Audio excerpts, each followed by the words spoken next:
برضه من ضمن الحاجات اللي عايزين نتكلم فيها على كابتن محمد مجدي قفشه. انا عارف ان كابتن محمد مجدي قفشه بيتعبنا كتير وبيباصي باصات مش منطقيه كتير، واوقات ممكن يكون بيبطئ اللعب، ولكن الانتقادات اللي اتعرض ليها على الكوره اللي كان مش حاسس فيها بمكانه خالص في ماتش برشلونه، واللي كان لعبها له، واللي انا شايف ان اللوم الاكبر كان عليه كان كابتن طاهر محمد طاهر.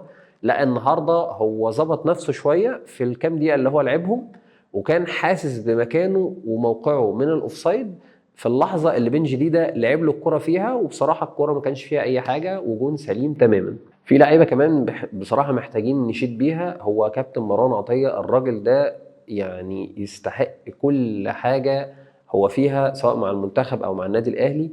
هو جاب جون من احلى جوان الدوري المصري يمكن في تاريخ الدوري كله.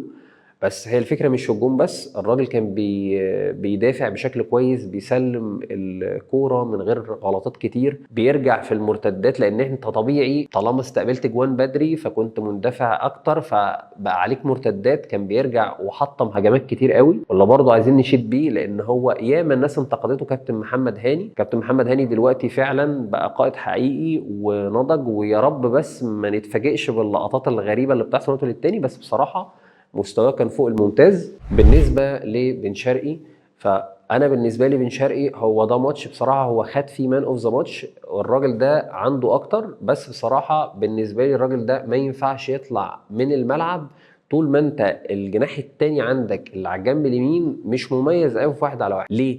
لان بن شرقي على وجوده على الجنب الشمال او وجوده في الملعب عموما هو بيوفر لك حل المهاره. يعني ايه؟ يعني انت دلوقتي لو الفريق اللي قدامك كله متكتل وانت فضلت تباص الكوره، فانت هتفضل محتاج للعيب الحريف اللي يعديك في مساحه ضيقه، اللي يعرف يرقص اتنين او واحد ويلعب كره عرضيه او يشوط او يخلص.